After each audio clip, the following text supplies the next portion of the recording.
dibangun oleh dua ulama besar. Yang pertama Abu Hasan al-Asy'ari, yang kedua Abu Mansur al-Maturidi. Baik Abu Hasan maupun Abu Mansur inilah yang menjadi imam di dalam tauhid, di dalam firqah Ahlus Sunnah wal Jamaah.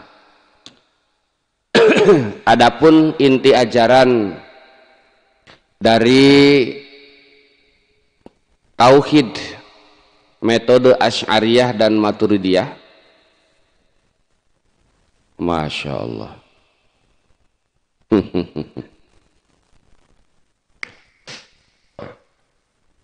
yaitu mengenal Allah Subhanahu wa Ta'ala dengan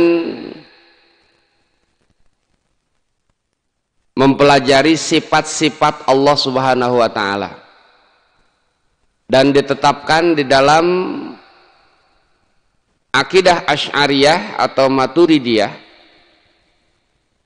bahwa Allah Subhanahu wa Ta'ala itu memiliki sifat yang wajib, memiliki sifat yang mustahil, memiliki sifat jaiz. Sehingga di dalam akidah Asy'ariyah kita mengenal istilah sifat 20. Sifat 20 yang dimaksud adalah sifat yang wajib bagi Allah. Juga nanti kita mengenal sifat 20 yang mustahil bagi Allah. Juga kita nanti insya Allah akan paham sifat jaiz bagi Allah.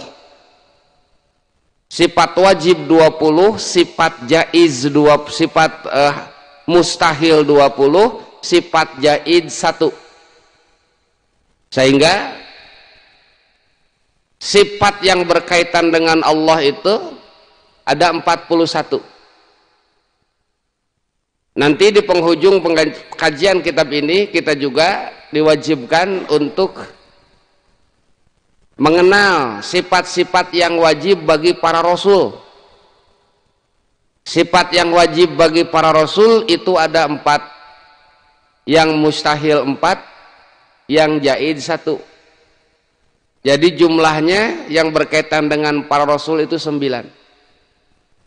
Sifat bagi Allah 41, 9 bagi para rasul, sehingga dijumlahkan menjadi 50. Maka terkenalah di dalam akidah Asy'ariyah, Ahlus Sunnah wal Jamaah menetapkan bahwa yang wajib diketahui itu adalah aqidatul khamsin, akidah yang 50.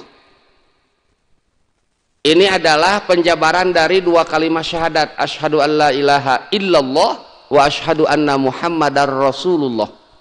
Jadi ada syahadat billah, ada syahadat bir rasul, ya, bersyahadat kepada Allah dan bersyahadat kepada Rasul. Nah, hadirin hadirat rahimakumullah, di dalam metode Asy'ariyah ada penjelasan yang sangat luar biasa, bahwasanya sifat bagi Allah Subhanahu wa Ta'ala berbeda hukumnya tergantung sifat itu berkaitan dengan zat Allah atau dengan af'alnya Allah. Ulangi Pak, sifat Allah itu berkaitan dengan zat Allah atau berkaitan dengan af'al Allah. Af'al itu artinya pekerjaan Allah. Nah, ketika sifat itu berkaitan dengan zat Allah, maka sifat itu wajib hukumnya bagi Allah. Ketika sifat itu berkaitan dengan af'al Allah atau dengan pekerjaan Allah, perbuatan Allah, maka sifat itu adalah sifat jaiz bagi Allah. Jaiz itu artinya boleh. Jaiz itu artinya orang Sunda bilang itu wenang, ya, boleh-boleh saja. Nah, dalam hal ini hadirin hadirat rahimakumullah, ketika sifat itu berkaitan dengan zat Allah, maka wajib ditetapkan bahwa sifat itu adalah sifat yang wajib bagi Allah. Dan Asy'ariyah menetapkan bahwa sifat yang wajib bagi Allah itu 20. Kalau timbul pertanyaan misalkan, kok hanya sedikit? Kok hanya 20? Sebab ini yang sering dipermasalahkan, Pak. Ya, ini yang sering dipermasalahkan. Bahkan tidak sedikit, bukan mempersalahkan, menyalahkan juga. Nah, kalau hanya mempermasalahkan, itu berarti ingin tahu. Kalau sudah menyalahkan, wah, Masya Allah.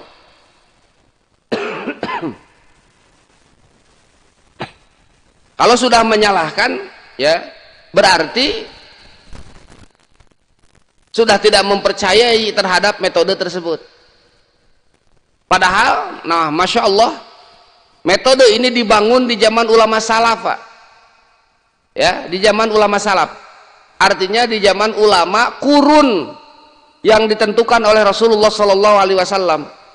Khairul qurun qarni, summal ladina yalunahum, summal ladina yalunahum. Sebaik-baiknya era, sebaik-baiknya masa adalah masaku, kata Rasulullah. Terus masa setelahnya, terus masa setelahnya. Satu kurun itu 100 tahun. Berarti masa yang disebut masa terbaik menurut Rasulullah adalah masa ke-1, ke-2, dan ke-3. 300 tahun. Maka ulama-ulama yang hidup di kurun itu disebut salafus sholih atau ulama salaf. Ya, makanya hati-hati dengan istilah salaf-salaf itu. Ya, kadek bisa jadi salah pikiran. Salaf teh. Ya. Ongkoh. Apa itu ongkoh ya? Ongkoh mengatakan, aduh, kita ngarenaheunnya. Ongkoh mengatakan manhaj salaf, tapi yang diikuti bukan ulama salaf, dan cenderung menyalah-nyalahkan ulama salaf. Nah, maka ieu teu konsekuen nu kieu teh. Ya, ai salafna gera dipapake, ari keilmuannya itu banyak disalahkan. Padahal hadirin hadirat rahimakumullah, ulama salaf ini adalah ulama-ulama yang keberadaannya lebih dekat kepada sumber, ya, kepada sumber aslinya, yaitu Rasulullah SAW dan para sahabat. Nah, Bapak hadirin rahimakumullah, ya, di dalam masalah fikih, ulama salaf itu yang lebih populer 4 madhab: Hanafi, Maliki, Syafi'i, Imam Ahmad. Ini kurun salaf. Di masa itulah ilmu fikih berkembang. Di masa itulah ilmu fikih, ya, dikaji dengan metode-metode yang sangat luar biasa. Sepandai-pandainya orang sekarang, sefakih-fakihnya ulama sekarang, itu hanya mengikuti metode yang sudah dijalankan oleh ulama-ulama dulu. Logis, Pak. Orang sekarang tidak akan tahu kalau dulu tidak ada yang membongkar. Ulama sekarang tidak akan faham bagaimana mengkaji ilmu fikih, ya, kalau kaidah-kaidahnya tidak ditetapkan oleh ulama-ulama dahulu. Yang mana insya Allah ulama dahulu itu salafus sholih, ya, itu jaminan termasuk khairul qurun. Ya. Di dalam akidah Asy'ariyah Maturidiyah itu termasuk salafus sholih, atau Tohawiyah misalkan, itu salafus sholih, ya, yang akidahnya hadirin hadirat rahimakumullah, Asy'ariyah itu dalam mensifati Allah Subhanahu wa taala itu, ulangi yang tadi metodenya. Kalau sifatnya berkaitan dengan zat Allah, maka sifat itu wajib bagi Allah. Kalau sifat itu berkaitan dengan af'al Allah, pekerjaan Allah, maka sifat itu jaiz bagi Allah. Maaf, apa? Betul, betul. Kalau dengan af'al itu jaiz. Ya, jaiz bagi Allah. Ulangi, berkaitan dengan dat wajib bagi Allah, berkaitan dengan af'al jaiz bagi Allah. Nah, sifat yang wajib bagi Allah itu 20. Kalau timbul pertanyaan, kenapa sifat yang wajib bagi Allah hanya 20? Ya, sementara di Asmaul Husna saja sudah ada berapa? 99. Kemana yang lainnya? Wah, gitu Pak. Ini jebakan Batman Pak. Ya, oh dimasalahkan. Asy'ariyah itu tidak mengakui sifat Allah yang lain. Sifat Allah hanya 20, padahal sifat Allah itu banyak. Nah, itu saking tidak ngertinya. Tidak ngerti metode yang dibangun di sini. Hadirin hadirat rahimakumullah, kenapa 20? Para ulama ahli tauhid, para ulama ahli usuluddin, ya, beliau mengatakan kenapa 20? Sebab batas kemampuan berpikir manusia itu hanya 20 saja mengenai Allah. Ya, tidak lebih dari itu. Batas kemampuannya 20. Seperti kita mengenal seseorang, sedekat-dekatnya kita kenal dengan seseorang, kita itu tidak akan seluruhnya mampu mengenal. Paling tahu namanya, ya, tahu tempat tinggalnya, tahu istrinya siapa, tahu anaknya berapa. Adapun sifat-sifat aslinya yang ada pada orang tersebut paling hanya sebagian kecil saja.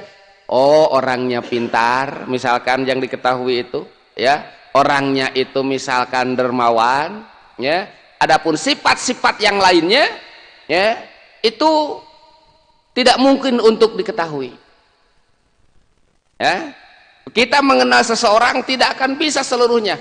Ibu bapak sekalian, jangankan untuk orang lain, bapak dan ibu bersama di rumah tangga, ya, itu pada hakikatnya ada sifat-sifat atau kelakuan yang lain yang tidak diketahui oleh pasangan masing-masing. Masih ada, ya, Pak Haji laras ya, sok anu teu beja-beja apaan?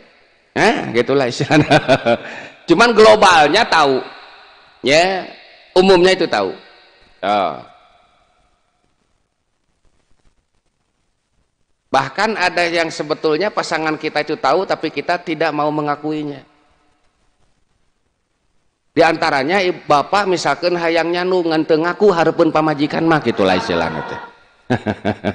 Hayang kawin deui ngan teu wararani we ngomongna gitu teh.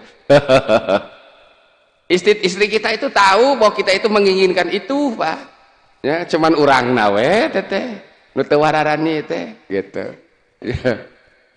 Munculnya perasaan itu lamun keheul ka pamajikan, wah aing kudu kawin deui cenah ieu mah gitu. Pengalaman juga namanya itu, Masya Allah. Jadi ulangi Pak, kenapa 20? Sabab batas kemampuan manusia, ya, mengenal Allah Subhanahu wa Ta'ala itu melalui 20 sifat itu. Kalaupun ada yang mau bertanya kenapa 20, tinggal jawab saja maunya berapa. Nah, yang sabaraha, ya.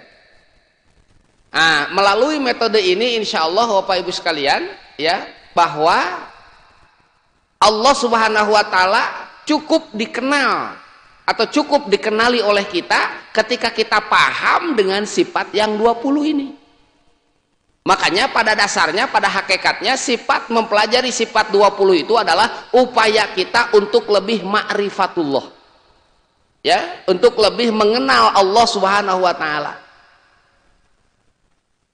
Nah, diantaranya hadirin rahimakumullah, Wallahu mawjudun qadimun baqi mukhalifun lil khalqi bil itlaqi wa qaimun goni wa wahidun wahai qadir muridun alimun bi kulli syai sami'unil basiru wal mutkalimu lahu sifatun sab'atun tantazimu. Melalui 3 bait syair ini, ya, dijelaskan sebagian dari sifat yang wajib bagi Allah Subhanahu wa Ta'ala. Di antaranya di 3 bait ini dijelaskan sampai sifat yang wajib bagi Allah: 1 wujud, 2 kidam, 3 baqa, 4 mukhalafah lil hawadis, Ya, 5 qiyamuh binafsihi, wahdaniyat, kudrat, iradat, ilmun, hayat, sama, basor, kalam. 13 di sini, Pak. 3 bait ini menjelaskan 13 sifat yang wajib bagi Allah. Insya Allah tereh beres, Pak. Ya, lamun dikelemprengkeun. Tapi kan kudu ngarti heula metode. Nah, kenapa sampai seperti itu?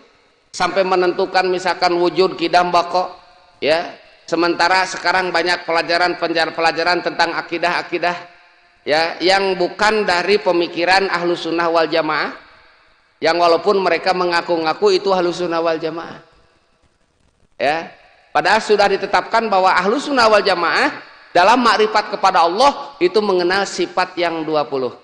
Kita kasih contoh dulu, Pak, supaya Bapak ngerti, paham, ya. Sifat yang wajib bagi Allah itu 20. Berarti sifat yang 20 adalah sifat yang berkaitan dengan zat Allah.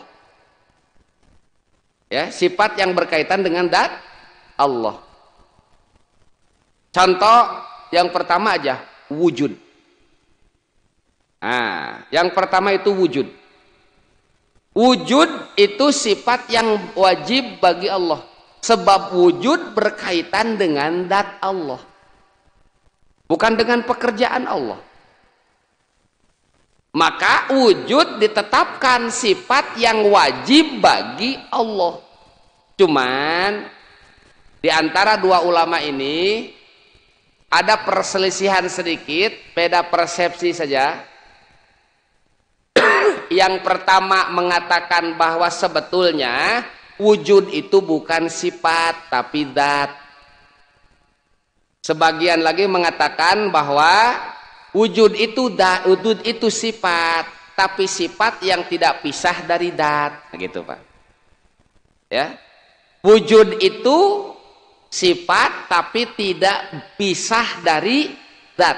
Artinya sifat tersebut itu lengket, talazum dalam bahasa tauhidnya itu.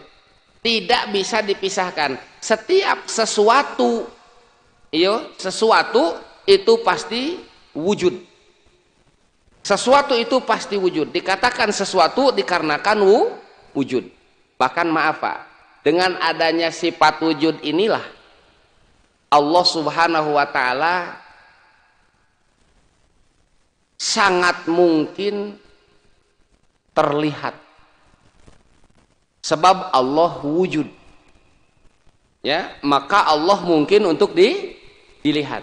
Cuman masalahnya melihatnya kita kepada Allah Subhanahu wa ta'ala, akidah Ahlus Sunnah wal Jamaah mengatakan bigoeri kaifin, tanpa bagaimana, wan hisorin, dan tanpa pembatas, tidak terbatas, tidak diketahui caranya seperti apa, juga tidak bisa dibatasi. Ya, itu akidah Ahlus Sunnah wal Jamaah. Di mana ketika kita berada di surganya Allah Subhanahu wa ta'ala, ketika kita sampai ke alam akhirat, maka kita akan melihat Allah Subhanahu wa ta'ala. Ya. Kalau orang Mujassimah, Pak, di dalam firqah ini, di dalam firqah akidah, mereka tidak meyakini Allah bisa dilihat. Dengan alasan kalau Allah bisa dilihat, berarti Allah itu terbatas. Sesuatu yang bisa dilihat berarti terbatas keberadaannya di mata kita. Sok, Pak, ari panon jeung gajah gede mana? Paningali panon jeung gajah gede mana? Pak, ai dina bukti nama panon teh leutik tapi gajah asupna panon. Ya. Berarti besarnya gajah itu terbatas, Pak, masih bisa kakurung ku paningali panon urang. Nah, Mujassimah mereka mengatakan bahwa Allah itu tidak bisa dilihat. Kalau Allah bisa dilihat berarti kecil Allah teh. Ya. Ini kata Mujassimah. Mu'tazilah mengatakan Allah bisa dilihat. Kenapa? Sebab Allah wujud. Sesuatu yang wujud bisa dilihat. Dan dilihatnya Allah Subhanahu wa ta'ala itu ya dengan mata kepala kita, ya, terus berhadapan. sebab kita melihat Allah, Allah melihat kita. Itu Mu'tazilah. Dan kedua pendapat ini dikritik oleh pendapat Ahlus Sunnah wal Jamaah, sebab ini dua pendapat ini keterlaluan dan gegabah. Ya, keterlaluan dan gegabah. Oleh Ahlus Sunnah wal Jamaah Asy'ariyah dikatakan bahwa Allah dikarenakan wujud, maka Allah bisa kelihatan, dan kelihatannya Allah Subhanahu wa taala tanpa cara yang kita ketahui dan tanpa terbatas. Terus kumaha atuh eueuh kumahana.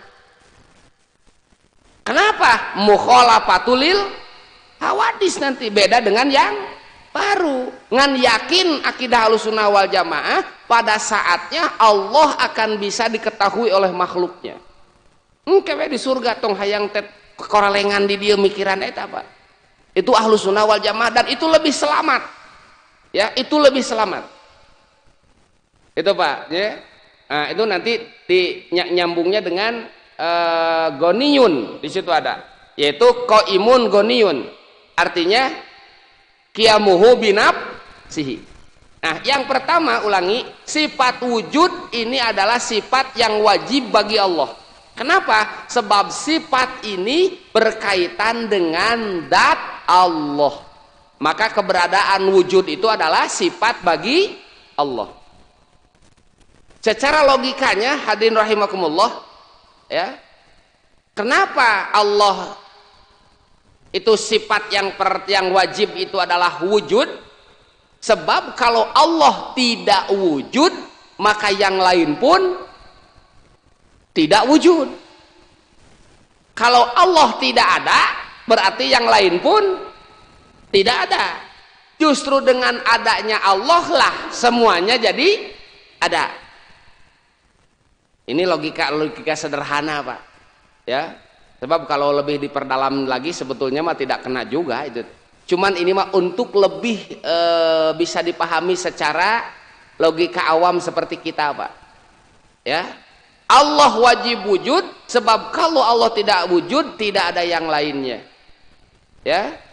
Ada yang lain dikarenakan adanya Allah Subhanahu wa taala.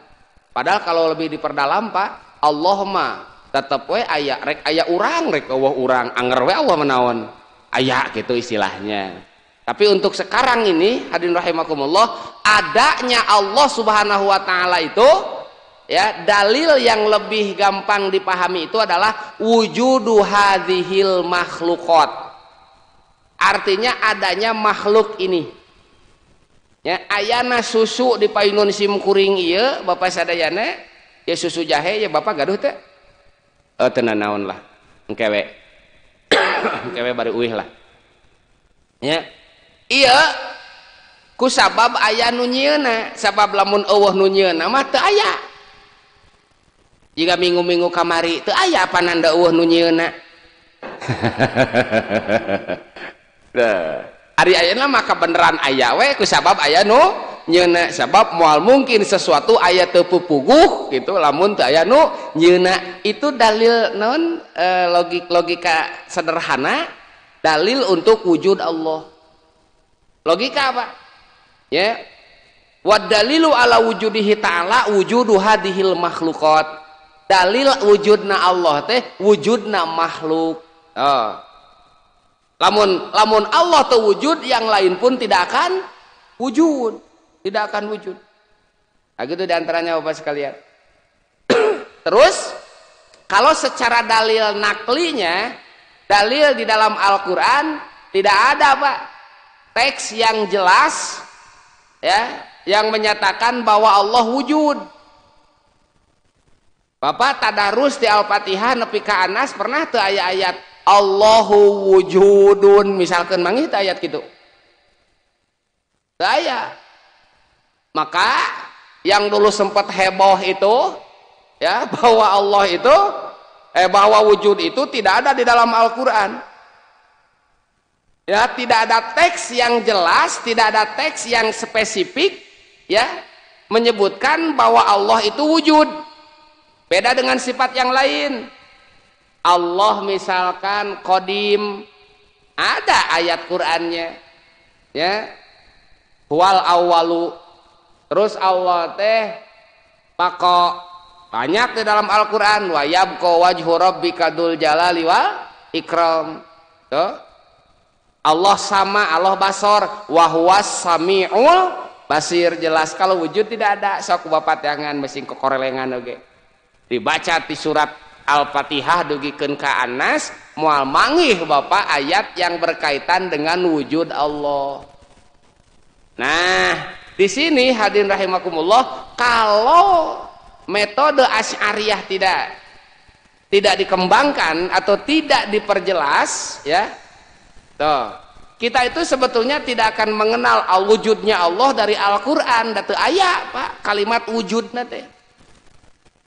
Tapi dengan kecerdasan para ulama-ulama salaf dulu, ya, menjadikan dalil bahwa Allah wujud itu adalah ayat-ayat yang berkaitan dengan pengakuan Allah Subhanahu wa taala, la ilaha illa huwa, la ilaha illa anta, la ilaha illa ana.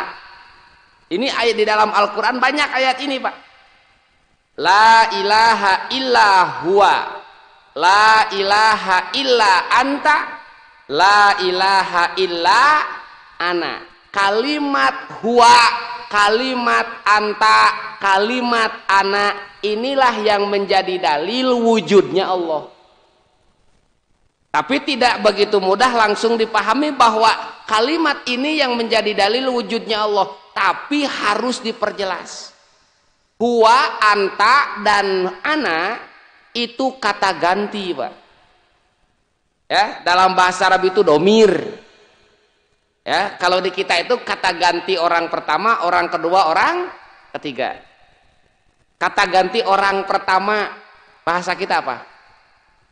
Saya atau aku. Kata ganti orang kedua, engkau, kamu, kan? Kamu, engkau. Kata ganti orang ketiga, nah itu pelakor biasanya orang ketiga itu, Pak. Ya. Ya, orang ketiga itu dia, ya, dia, beliau. Nah, di dalam bahasa Arab, ya, huwa, anta, ana, ini istilahnya disebut domir. Domir itu adalah kata ganti. Untuk menjadikan dalil, ya, bahwa Allah wujud dengan kata huwa, anta, jeung ana ieu, Pak, itu huwa, anta, ana boleh dipakai oleh siapapun. Bukan hanya oleh Allah saja. Huwa, anta, ana boleh dipakai oleh siapa? Huwa Zaid, huwa Ammar, huwa Bakar, huwa Muhammad. Dia adalah Zaid, dia adalah Ammar, dia adalah Muhammad, dia adalah misalkan Utsman. Ya, tapi pengguna huwa ini mati semuanya juga, Pak. Zaid mati, Ammar mati, Bakar mati, ya, bahkan Muhammad mati, dan semuanya juga mati. Berarti huwanya juga tidak ada. Nah, kalau la ilaha illa huwa, tidak ada Tuhan kecuali Dia, maka huwa ini menunjukkan bahwa Allah tidak akan mati. Maka huwa di sini jadi dalil wujudnya Allah. Anta itu artinya kamu. Ini boleh juga dipakai oleh siapapun. Anta Zaid, anta Ammar, anta Bakar. Kamu adalah Zaid, kamu adalah Ammar, kamu adalah Bakar. Zaid, Ammar, Bakar maot, ieu ge sadayana, Pak. Ya, lamun ieu maot atuh antana ge maot, teh aya. Tidak bisa kita nyebut anta Zaid bargeus eueuh si Zaidna oge. Ya. Anta Ammar, anta Bakar bargeus mararawat, tidak ada. Berarti tidak ada kata anta untuk mereka yang sudah meninggal. Tapi ketika dikaitkan kepada Allah, la ilaha illa anta, tidak ada Tuhan kecuali engkau, maka engkau ini, ya, tidak akan mati. Ya, maka Allah itu, ya, ada dengan kata anta ini. Apalagi dengan anak, lebih jelas lagi, Pak, lebih jelas lagi. ya, ana Jaid, ana Amar, ana Bakar misalkan, ya, ana Muhammad. Nah ini semuanya mati. Kalau ini mati, anaknya juga tidak ada, kata anaknya pun tidak ada. Tapi ketika berkaitan dengan Allah, la ilaha illa ana, maka pernyataan Allah ana ini menunjukkan bahwa Allah itu ada, sebab Allah tidak akan mati. Nah, dalil inilah hadirin rahimakumullah yang disebutkan bahwa dengan adanya huwa, anta, dan ana ini menjadi dalil wujudnya Allah subhanahu wa ta'ala. Sebab dia Allah, anta Allah, ana Allah itu tidak pernah meninggal dan tidak akan pernah meninggal. Nah, maka itulah dalil wujudnya Allah dengan perkataannya beliau, dengan pengakuan beliau, dia, engkau, dan saya. Itu diantaranya. Nah itulah dalil sifat wujud. Maka di sini disebutkan, ya, sebentar, lihat, angkat dulu sedikit. Yang menjadi dalil di sini untuk sifat wujud, pertaikan. Nah, tuh, wa daliluhu qauluhu ta'ala la ilaha illa ana. Ini dalilnya. Wa aidan laulam yakun subhanahu wa ta'ala maujudan maka nasyai'un minal khalqi. Dan lagi, kalau Allah tidak ada, maka yang lain pun tidak ada. Laulam yakun subhanahu wa ta'ala maujudan, kalau Allah tidak maujud, tidak ada, maka nasyai'un, maka tidak akan ada sesuatu minal khalqi dari makhluk ini. Ya, jadi ayana makhluk teh kusabab ayana khaliq, ayana Allah subhanahu wa ta'ala. Nah disinilah Pak kelebihan metode Asy'ariyah dan Maturidiyah, ini senantiasa ada dalil aklinya. Akal manusia itu dijadikan dalil untuk mengenal Allah subhanahu wa ta'ala. Dan metode ini banyak dikritik dengan alasan Asy'ariyah dan Maturidiyah itu terlalu mengikuti akal. Bahkan mereka mengatakan, ya, bahwa Asy'ariyah itu terlalu mendahulukan akal. Bapak, kalau Bapak pernah misalkan mengkaji kitab Tijan atau misalkan Kifayatul Awam, ya, termasuk ini, kalau kita telaah, Pak, ya, memang dalil-dalil yang dikemukakan oleh Asy'ariyah itu yang didahulukan adalah akal dulu. Sebelum Quran, sebelum hadis, akal dulu yang dikedepankan. Ya, kenapa? Sebab ada tujuan yang sangat luar biasa. Punten Pak, ada tujuan yang sangat luar biasa. Tujuannya apa? Untuk mengenalkan Allah kepada orang yang tidak beriman kepada Allah. Mereka hanya mau menerima keberadaan agama kita, akidah kita, kalau dapat dimengerti oleh akal mereka. Sebab kalau disodorkan Quran, disodorkan hadis, mereka sudah duluan tidak percaya. Mereka sudah duluan tidak mengakui, mereka inkar kepada Allah, ya, mereka inkar kepada Rasulullah, mereka inkar kepada Al-Quran dan hadis. Sehingga untuk memperkenalkan Allah, ya, memperkenalkan la ilaha illallah itu melalui akal mereka. Gitu Pak. Bukan berarti mendahulukan akal ngahirkan Quran, bukan. Sebab kalau untuk kita, apa untuk kita, untuk kaum muslimin, ya, akal belakangan. Untuk kita itu Al-Quran duluan. Da urang mah geus iman karena Quran oge. Ya, urang mah geus iman ka Rasulullah nage, geus iman ka Allah nage. Itu, tapi untuk mereka yang di luar sana mau mengenal Islam dengan apa? Ya, sementara mereka tidak mengakui kebenaran Al-Quran. Seperti contoh kieu Pak, dulu mungkin Bapak sudah pernah mendengar riwayat ini masyhur Pak. Di zaman Abu Hanifah rahimahullah, tidak sedikit orang yang ingkar terhadap wujudnya Allah. Artinya mereka tidak mempercayai adanya Allah. Sesuatu ada dikarenakan dirinya. Ateis nu kieu Pak, teu percaya ayana Allah. Mereka saking tidak percayanya kalau berdebat dalam urusan agama dan mengkritisi agama kita, dia itu minta penjelasannya jangan Quran, jangan hadis. Contoh, banyak yang dikritisi oleh mereka. Menurut ajaran kamu, bahasana teh Pak, menurut ajaran kamu bahwa Allah itu ada, tidak didahului dengan tidak ada. Ya. Sebab memang wujudna Allah Subhanahu wa taala itu wujud qabla kulli syai'. Wujud ba'da kulli syai', wujud ma'a kulli syai'. Wujudna Allah sebelum ada sesuatu, wujud Allah setelah tidak ada sesuatu, ya, wujud Allah bersama sesuatu. Artinya di dalam keadaan apapun Allah wujud. Dan wujud yang wajib bagi Allah itu wujud yang tidak pernah terdahului oleh tidak ada. Nah, orang-orang ateis teu kahartieun, Pak. Kenapa teu kaharti? Sebab sesuatu yang ada cek logika memehna teu aya. Iya, disebut ada itu dikarenakan ya setelah tidak ada.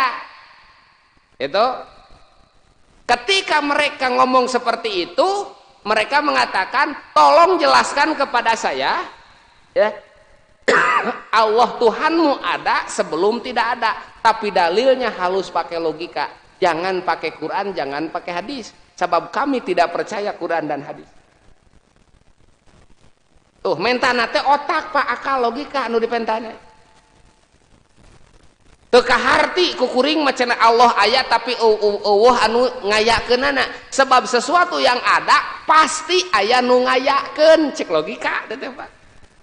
Ya, tapi untuk Allah Subhanahu wa taala adanya itu tidak diadakan. Oh, gitu Pak. Ya, ayana Allah tidak diadakan. Ayana Allah aya kudat anjeuna. Tah nyebutkeun kitu teh teu ngartieun manehna mah Pak. Nolak.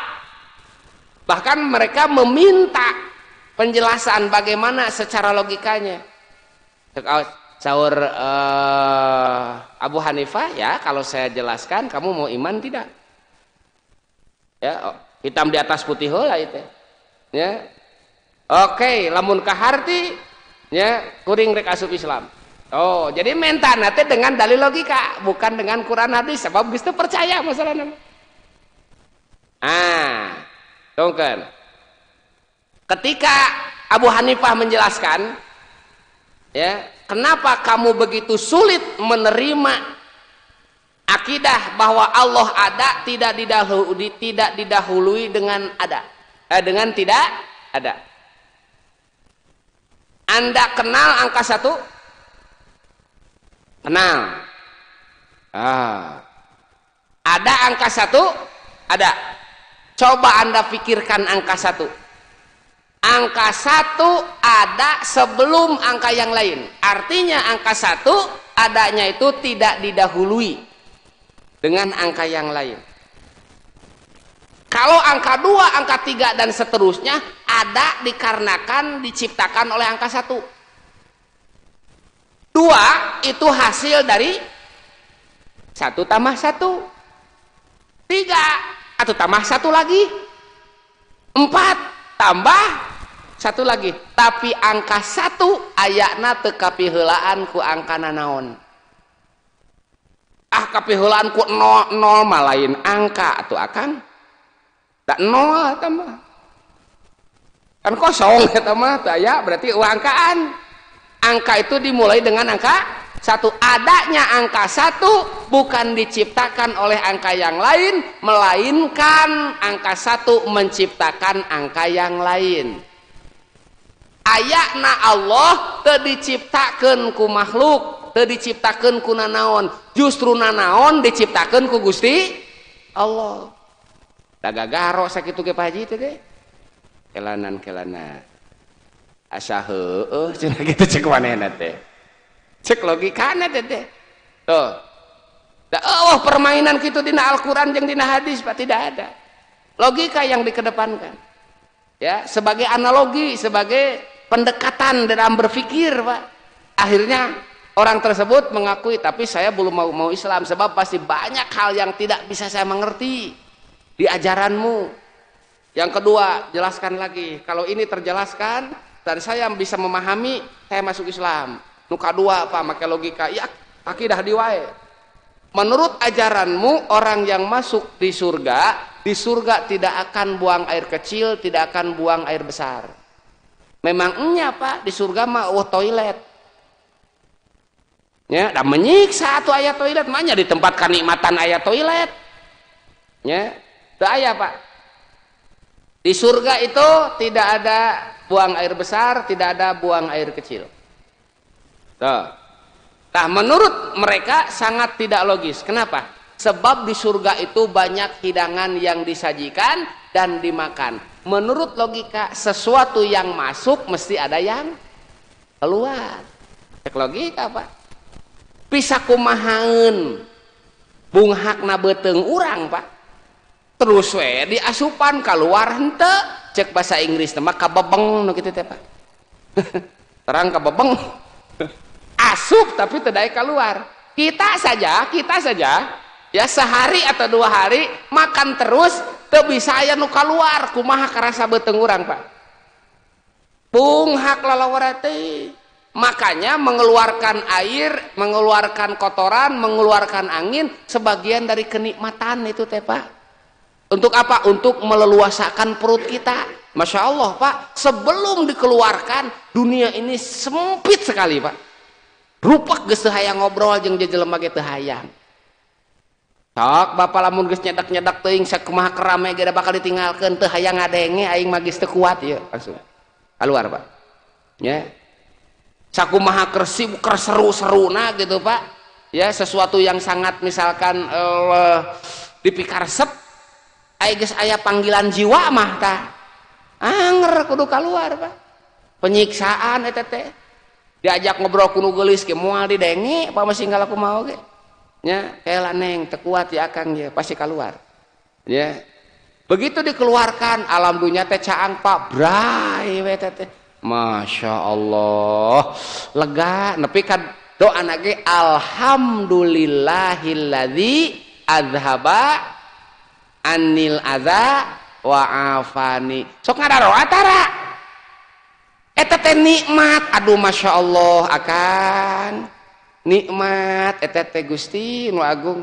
Urang mah nikmat teh kana dahar we jeung kana nginum pan eta teh Masya Allah nikmat. Bahkan suatu saat hitut itu bisa berharga siga nyawa Pak. Masya Allah lalawara. Suatu saat mah hitut teh Pak dibutuhkan. Ya, orang yang sudah dioperasi besar jangan dulu makan minum sebelum eta hitut di Arab Pak. Masya Allah waten ka bersangkutan dengan nyawa masalahna mah can hitut mah can menang dahar can menang minum begitu dut dokter abdi hitut da teu era-era ngaku hitut na oge da sidik eta mah ditungguan hitutna ge beda jeung nu biasa di dieu jugjug pelepos we bau misalkan pasti silih tuding saha ieu nu koplok teh bau juri gitu. Cek juri teh nyaho aing mah teh hitut cenah. Tuh Bapak, ya suatu saat seperti itu keberadaannya hitut teh. Maka jangan menghinakan hitut. Jeung tong sok ngahamur-hamur hitut Pak. Gunakanlah hitut pada waktunya gitu Pak. Tong riweuh-riweuh. Sabab ge dina waktuna bakal duh Masya Allah. Bisa hitut teh luar biasa nikmat. Mata kanu hitut Bapak ulah naon? Ulah keheul-keheul teuing kan bae. Bapak pira kadar ngangse itu mah menang adu regeng ngaluarkeunana oge teh make tanaga. Tuh Bapak sadayana. Ya. Nah, alasan tadi dia meminta supaya masuk di logika. Teka harti, saya tidak mengerti orang yang di surga yang dihidangkan banyak kenikmatan terus dinikmati tapi tidak ada sesuatu yang keluar. Teu ngarti uing mah euy, cenah kitu. Kan ulama-ulama dulu terkenal dengan kecerdasan yang sangat luar biasa. Ada pernyataan seperti itu teh seuri we anjeunna mah. Hayang dijawab ku kuring. Heuh matak nanyakeun gah hayang dijawab, lamun ka harti mah kuring rek ngilu kana ajaran anjeun. Jawabanana simpel dan sederhana, Pak. Saya mau tanya kepada kamu, sebelum kamu lahir di dunia, keberadaanmu di mana? Di rahim ibu. Berapa bulan di rahim ibu? 9 bulan. Ketika ada di rahim ibu, kamu ada masukan tidak ke tubuhmu? Ya ada, kan jadi besar. Ya, ada pertumbuhan. Bulan kahiji kadua nepi ka bulan salapan nepi ka moncrot teh ngagedean teh kusabab aya nu masuk, ada nutrisi yang masuk, berarti ada sesuatu yang masuk di tubuhmu. Walaupun bukan lewat mulut tapi lewat naon namina teh? Udel. Lewat pusar. Ya. Terus pertanyaannya, selama kamu di dalam perut ibumu 9 bulan, yang tadi kamu meyakini ada makanan yang masuk ke tubuhmu, anjeun ngising henteu na beteng indung maneh 8 bulan. Apakah Anda mengeluarkan kotoran dan mengeluarkan air di dalam tubuh perut ibumu? Ngahuleng Pak, sabab di pikiran lamun 8 bulan kiih jeung ngising eta maneh narek jiga naon di jero. Coba Pak. Wah, ya Allah ya Karim. Ungut-ungutan deui wae Pak. Udah pas mata gede ge aya nu asup eta teh ada masuk ke tubuhnya, tapi tidak ada yang keluar. Selama di dalam perut ibu tidak terjadi di situ buang air kecil dan buang air besar, tapi tumbuh masuk di tubuhnya. Ya, heudak psikologi ke orang kabayang ieu 8 bulan, meureun budak keluar teh lamokot, meureun da kumanehanana atuh di dinya lalawara. Ek jiga naon? Ya bering teh aya toilet Pak Haji di jero teh teh. Tuh. Iya juga, cen di pikiran mah heueuh tapi dah. Kekawasan Allah Pak, kalau Bapak mengamati anak yang lahir, begitu lahir barulah dia ada kencing. Ya, barulah dia ada kotoran yang keluar. Tai naon disebut eta cenah? Tai pari eta geuning nya. Nu hideung teh nu hideung, Bapak mah nyeta sok tara arapal wae nu kieu mah. Duh, aing nyaho teh barang gaweana we wungkul. Ari urusan nu kararieuna Pak. Coba lamun dikaitkeun maha besar Allah, maha kuasa Allah luar biasa Pak. 8 bulan mah teu kaluar ta ciki, tapi da teu gering ka budak. Urang mah boro-boro 8 bulan, sapoe sapeuting teu kiih lieur tah nalawara. Tong boro-boro teu kiih Pak teu lancar we kiihna jeung jeuri kon. Jeung jeuriheun. Ripuhna luar biasa, komo teu tiasa kahampangan. Aduh Pak, teu tiasa kaberatan. Tapi justru dengan kekuasaan Allah Subhanahu wa taala, bayi yang di dalam tidak keluar kencing, tidak keluar kotoran. Keluar itu setelah mereka lahir ke bumi ini. Lahir ke muka bumi barulah cer budak teh kiih. Meureun katirisan ku hawa dunya meureun eta teh. Ya, itu. Terus makanan yang ada di perut selama itu baru keluar. Berarti ada yang masuk itu teh Pak dulunya. Buktinya ada yang keluar. Tapi selama di rahim ibu tidak pernah keluar. Kenapa kamu sulit menerima nanti di akhirat, nanti di surga banyak hidangan yang kita nikmati tapi tidak ada yang keluar? Gagaro tah. Tapi keheula hiji deui cenah ieu can kaharti tuh. Da inu kitu mah loba ekol Pak. Da sabenerna mah teh mah teu iman eta teh ngan ku sabab kagok asong teh nya. Alasannya terus dipatahkan. Akhirnya mah berbarengan dengan izin Allah, taufik hidayah, iman oge. Nu katiluna nu biasa apa ieu teh nu umum teh. Tak dina ajaran anjeun kuring teu kaharti hiji deui we lah cenah mah cukup. Ame tere balik mun ngaji mah kitu nya. Pada pan geus jam 6 Pak. Hiji deui cenah. Naon? Menurut ajaranmu bahwa setan atau iblis itu masuk neraka. Kan neraka teh seuneu. Ari iblis tina naon? Tina seuneu atuh meureun moal nyerieun. Moal panaseun seuneu diduruk ku seuneu. Eta mah teu dijawab Pak, ditampiling. Gaplok koceak ku eta. Nah, cenah bet neungeul. Nah bet ngagorowok nyeri keher dari teungeul Pak. Nah habat nyeri apaan di teungeul? Pipi maneh tina naon? Daging, leungeun kuring tina daging. Ya, ieu daging jeung daging dikaprokon bet ngoceak. Da langsung lah asyhadu alla ilaha illallah wa asyhadu anna muhammadar rasulullah gitu Pak. Jadi Kenapa Asy'ariyah Maturidiyah dalam metodenya itu mendahulukan akal dulu? Ada tujuan yang sangat luar biasa, mengenalkan Allah kepada mereka yang di luar sana. Dan ini banyak permainan logika nanti di sini, Pak. Ya, supaya apa? Supaya kita paham, ya, mereka pun paham. Ngerti, loh inilah Tuhan kita. Sampai nanti kita insya Allah di penjelasan tentang wawahidun, wahdaniyat, ya, kita akan lebih yakin lagi bahwa Allah itu satu. Ya, yang meyakini Allah tidak satu itu tidak benar. Gitu, Pak. Pan aya pangeran teh aya nu di lu, aya nu anu loba we pangeran teh. Nu di langit aya pangeran, di bumi aya pangeran, dina cai aya pangeran, dina leuweung, di leuweung aya pangeran. Menirantul pangeran teh di mana-mana, Pak. Nya, urang mah Maha Esa eta mah Maha rentul sagala aya. Nah, setelah nanti di wahdaniyat, masya Allah, Pak. Ya, cuman di situ nanti ada logika yang luar biasa juga, Pak. Ya, itu ngarah cerdas mah ngaji nate kudu narinyuh kopi jika nate Pak teh. Meh rada itu meh rada cenghar gitu tahnya. Nah gitu Pak Ji teh kudu dipikirkeun ieu teh metode teh. Itu ya. Ngarah fokus, ngarah cerdas lain pikiran. Pak ngaji nu kieu mah boro-boro bari nunutan melotot ke ge poho di poho deui atuh lalawara. Anya. Boro-boro bari nunutan. Itu Pak nya nu tadi di awal wae dijelaskeun ge geus poho deui. Ya. Ah, diulangi secara kesimpulan bahwa sifat yang wajib bagi Allah itu ketika berkaitan dengan zat Allah.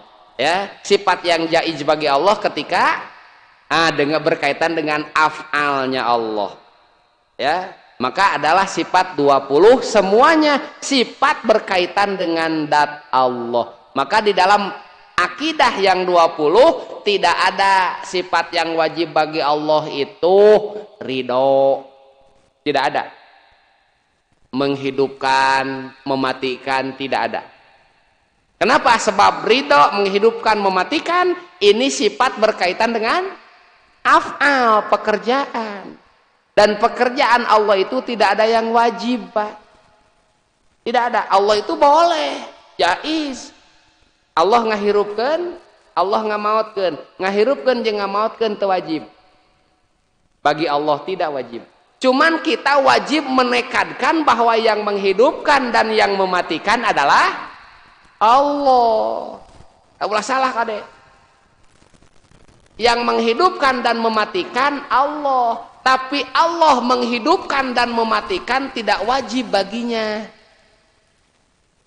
Tuh kan geus muir sakit ge lamun mata kudu make cikopi oge cek abdi oge teh nya. Ame cerdas, me teu lieur teuing Pak.